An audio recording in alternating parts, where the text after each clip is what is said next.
My friends, welcome to Thessaloniki, or during the time of Apostle Paul, Thessalonica. Alam niyo na sa Bible, merong dalawang sulat si Apostle Paul sa mga Thessalonians. At gusto ko lang i-highlight sapagkat I gotten a better understanding going around the city of Thessalonica or Thessaloniki, understanding yung culture at yung prevailing mindset has given a new light sa dahilan ng pagsulat ni Apostle Paul sa 1 Thessalonians specifically.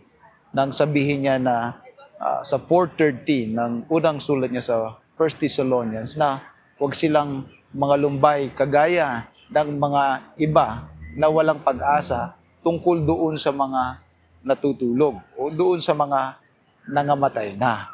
Sapagkat kung paano ang ating Panginoong Kristo ay nagtagumpay sa kamatayan at siya ay nabuhay maguli, gayon din naman ang mga nangatutulog kay Jesus ay ibabangon sa kanyang muling pagbabalik. Sabi doon sa verses 13, 14, onwards to verse 17.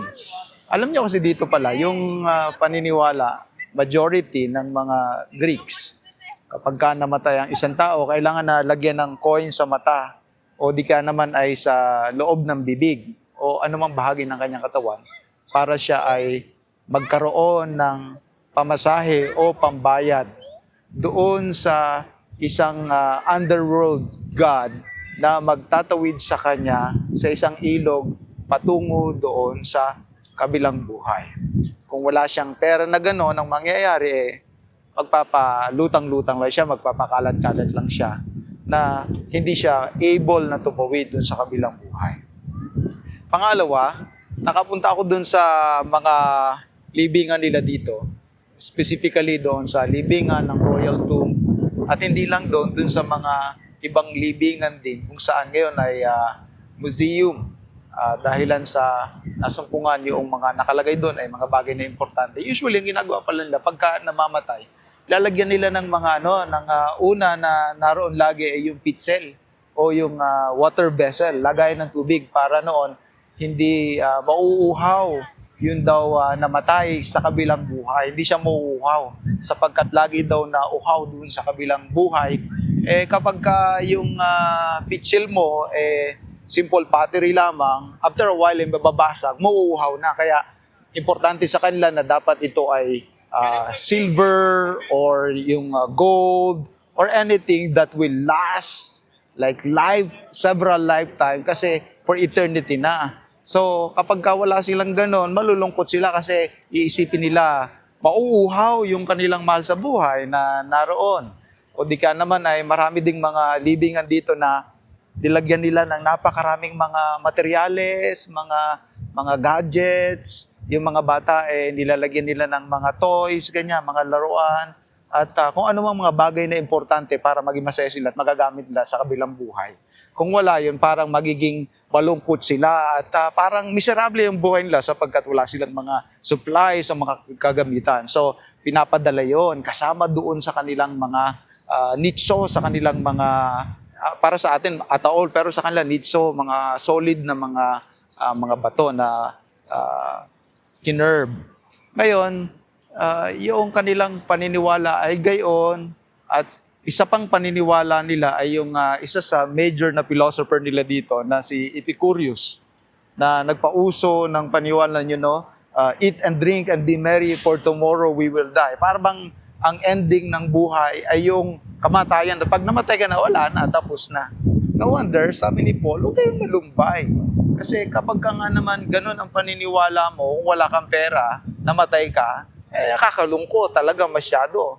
Pangalawa, kung namatay ka na iisipin mo, yun na yung ending nga talaga at wala na non-existent ka na, nakakalungkot talaga yun. Or kung nagpalutang-lutang ka lang ganyan, wala ka namang ibang pupuntahan, talagang parang nasa limbo ka, nakakalungkot talaga yun. So, ang pagkabuhay na maguli ng ating Panginoong Kristo, ang naging assurance, ang kanyang pagbabalik ay maghuhudyat ng pagkabuhay na maguli din ng mga sumasampalataya sa kanya. yung mga sumasampalataya na namatay na kay Kristo ay unang mga bubuhay na maguli. Can you imagine like for thousands of years, ay ganun ang paniniwala ng kulturang kinalakihan mo. So siyempre may part din sila dahil mga unang Kristiyano pa lang sila, mga batang Kristiyano. Meron pa rin at the back of their head na marahil ay anxiety, worry, or fear, ano mangyari dun sa mga nangamatay nilang mga mahal sa buhay. Kaya they are grieving too much. Not knowing na sa pamamagitan ng pagkabuhay muli ng ating Panginoong Kristo at ang kanyang muling pagbabalik na ipinangako ay maghuhudyat ng pagkabuhay na maguli. Hindi natin kailangan ng pera, hindi natin kailangan ng kung ano ng mga seremonya, hindi nila kailangan na maging mayaman sila. Ang kailangan lamang nila ay sumampalataya sa ating Panginoong Kristo. Now, come to think about it. Pagdating sa kamatayan, yung kahit na anong mangyari sa iyo, pagka namatay ka na. Kagaya ng mga pinadala nilang mga gold, talagang napakaraming mga gold yung pinadala nila, mga silverware, mga importante mga gamit dun sa mga namatay, pero hindi na nila magagamit yung mga bagay niyon dahil patay na nga sila ayon sa banal na kasulatan. Ang kailangan lamang natin ay sumampalataya sa ating Panginoong Hesukristo at tiyak at sigurado meron tayong buhay na walang hanggan.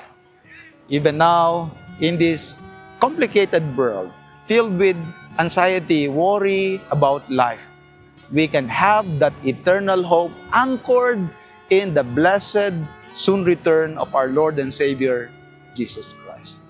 Magandang araw po sa inyo, saan man po kayo naabot ng ating worldview. Because even now, we can live God's Word in this world.